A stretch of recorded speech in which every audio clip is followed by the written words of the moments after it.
Whoa, hey, are you ready for this episode of Steven's Garage 216? I am. Let's get to it.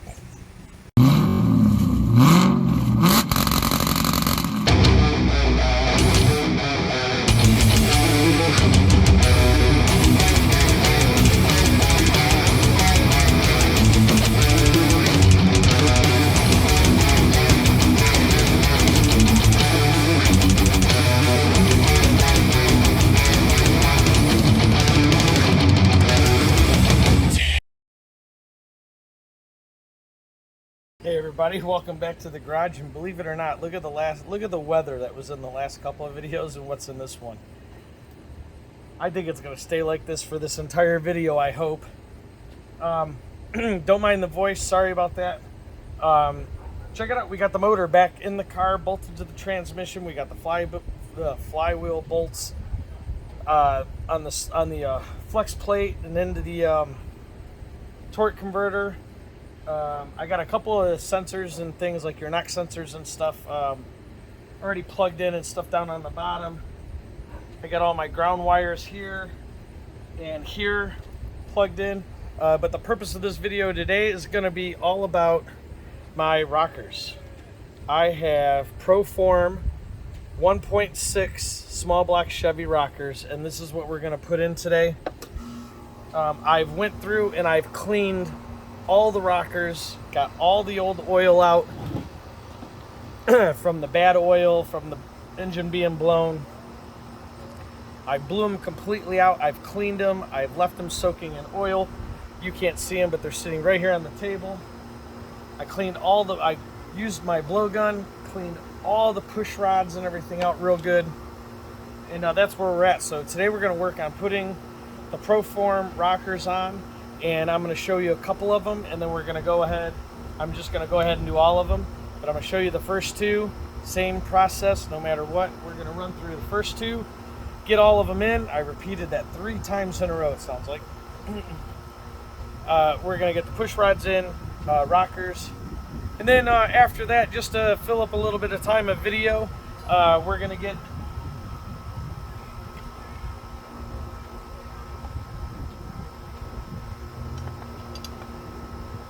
our mounting brackets on. We're going to get the power steering on, get a few other things on, just kind of go along as it is. And as much as I have time in the day and I can fill in with this video, we're going to try and get this thing together as far as possible and maybe even running in this video.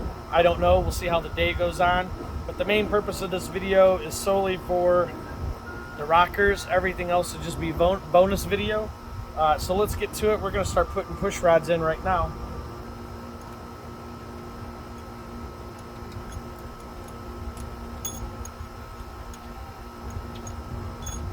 Oh, let's not lose it.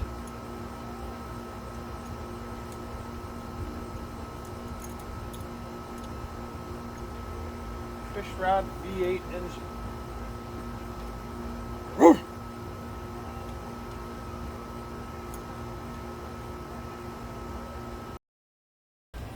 So we got our rocker here, and I want you to look on the bottom side because I think it might show up in the camera better.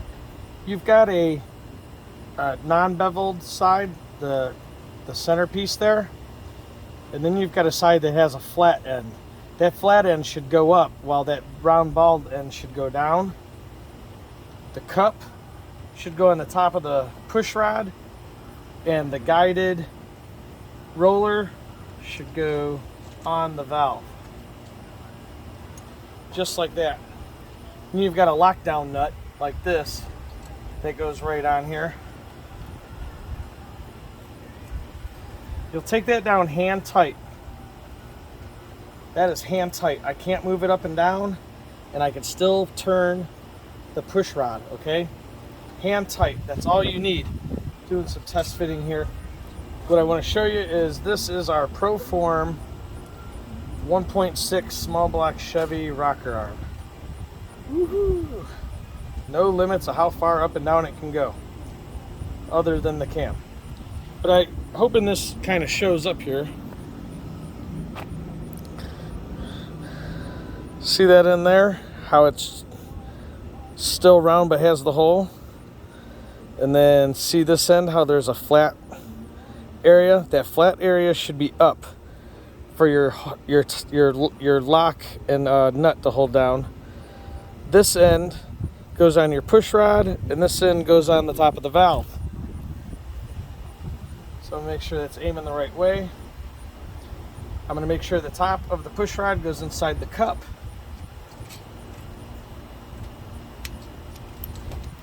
And that the top of the valve goes right inside of there. And then we've got our hold down here. Now the hold down itself, you'll take this all the way down till you can't. You're just right till it just, I'm barely trying and it stopped. You got no up and down motion, and you can still turn the push rod. So we got our 5/8 wrench here. We're about 6 o'clock position, and it looks like this is supposed to be 3/16 Allen key. Okay, that'll go on like that. We're gonna go 1 full turn.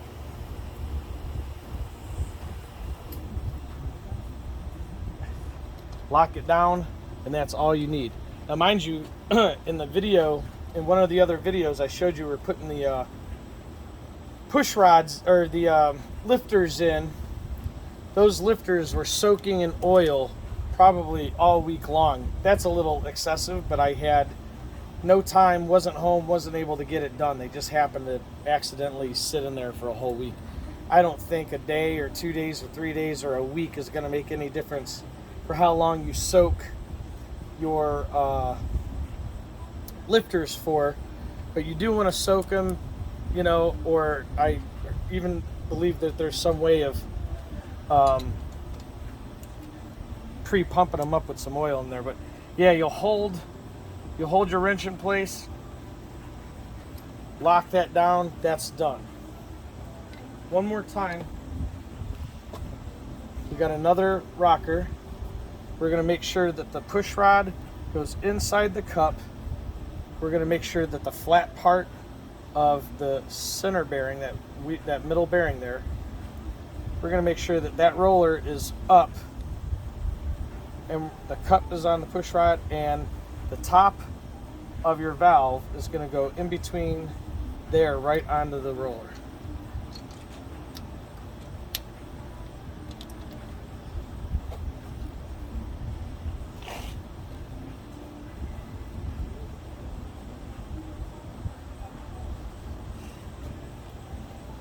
Here's our hold down.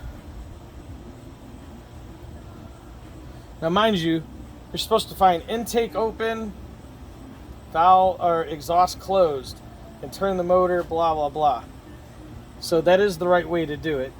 I know it's probably going to be somebody jumping all over this right away saying I skipped a step, but we're okay. I'm going to get the engine turned over. We're going to see this one dip. This one's going to come back up, and then this one should dip. When this one, or well, when this falls down, then we know we're in place, and then we'll set this one. All right, so I turned the engine a little bit. I'm going to do more than just the two, but I got this to go down. So like I said, you're going to tighten this all the way down. Just hand tight, like not even hand tight, just it's like that. It's stopped. Can't roll up and down, and I can still turn the push rod. Then we're going to take our 5/8 wrench.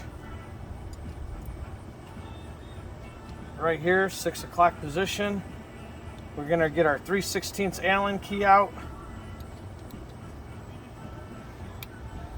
We're going to go 1 turn. Bring it right back down to 6 o'clock position. And then lock the hold down in.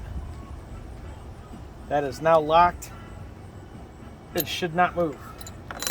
That is where you want your rocker.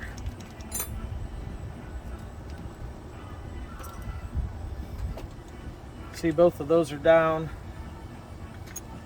This one started to come up. We're going to make sure again that the rounded part is down and the flat end is up. We're going to put the cup on the push rod.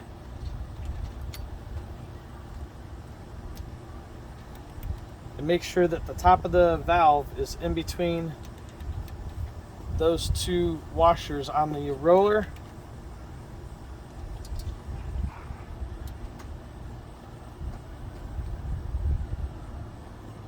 There it is, hand tight. We're going to get our 5/8 wrench, 6 o'clock.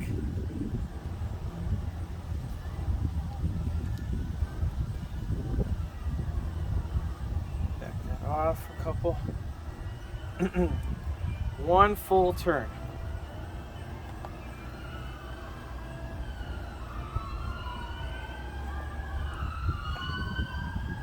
That's it, that's locked into place. One more, just to be sure. Just to be sure, for those of you who want to be 100% sure. Rounded end is down. You got 2 washers on each end of that roller. That's what goes on either side of the valve. And the push rod goes inside the cup. All right, our push rod's in the cup.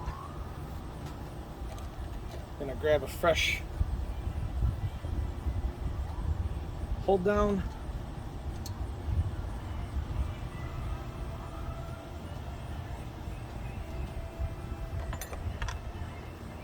Remember, just hand, that's all you need, just hand tight.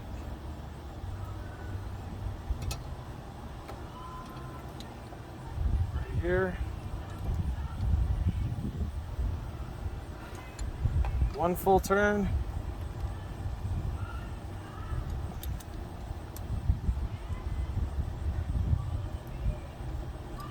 That's it. All right, so I got all 16 on. I started with that valve cover here. I'm just going to show you one last time without actually doing the work though. They're all on here. Nice and tight.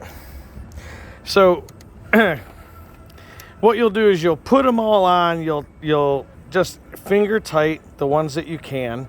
Some of them you won't even be able to put your lock on, but that's all right. Just set it off to the side. Take all the ones down finger tight that you can. Then put your wrench on at 12 o'clock position, or just imagine a clock all the way around. Put your wrench on and make one full turn, and then lock down the center nut, the Allen head center nut down there inside. Tighten that in. So once you've done that, then you'll turn the engine, and when you see this one that you just did go down, then you know this one is on the base circle, and it'll be okay to tighten that one down. Put your wrench on, one full turn, and then tighten down your center nut down in there, as I was saying before. So that's, sun. Very sunny today, very nice. So we're gonna keep working. I'm gonna get both valve covers on, and I'm just gonna kind of periodically jump in with this video and show you guys what I'm doing next, things that I think might, be important. One thing I know I'll throw in this video is, for the hell of it, is I'll make sure that in this video I show you the vacuum diagram. A lot of people have hard times with that. You got check valves and stuff like that, and where the proper vacuums go where. I'm going to have some of them blocked off, but I'll still tell you where it does go or used to go. I'm not running EGR stuff, so my EGR stuff I'm going to have blocked off, but I'll show you where that went either way. So that way, if you're keeping your EGR valve and your emissions gas stuff like that, if you're keeping that, you'll know what to do. If you're not keeping it, then you can kind of copy from what I'm doing. Like I said, and I'm going to make sure I start saying in a lot of videos, I may not do what you think is right or what you think is wrong. I solely do things the way that I want, and I know that it's always worked out for me, and that's what I'm going to continue to do. And I want you to remember that. If you're working on your own custom car, you're doing your own thing, listen, you do what makes you happy. Do it however you want. Whatever, it's your car, it's your customized, it's your whatever. You make what makes you happy. Don't worry about what somebody else thinks or somebody else has put down. So let's get back on this thing.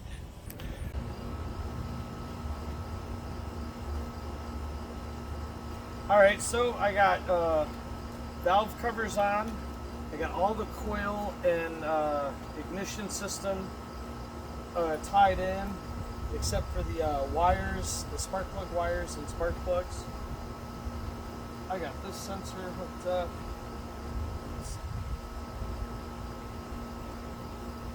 Got a couple more here.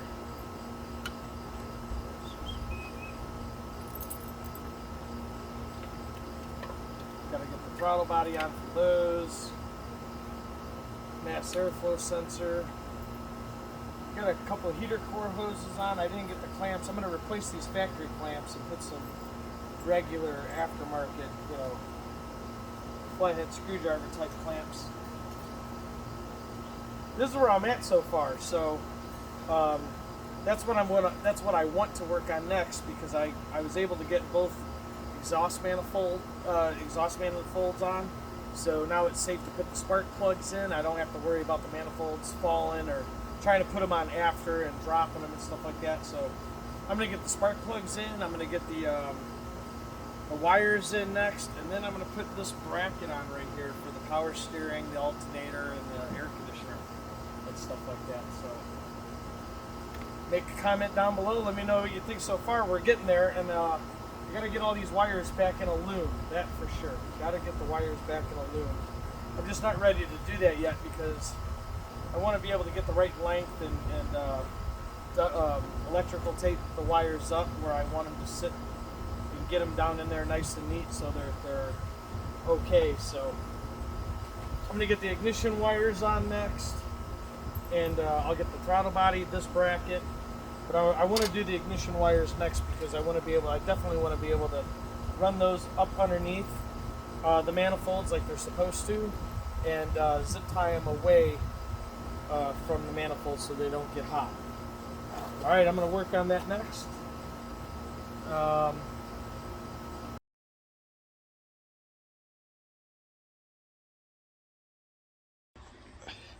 right, so here we are. We've got, man, I had so much fun. Actually, starting right now at this video point in time in video, we're on another day. We're on the next day.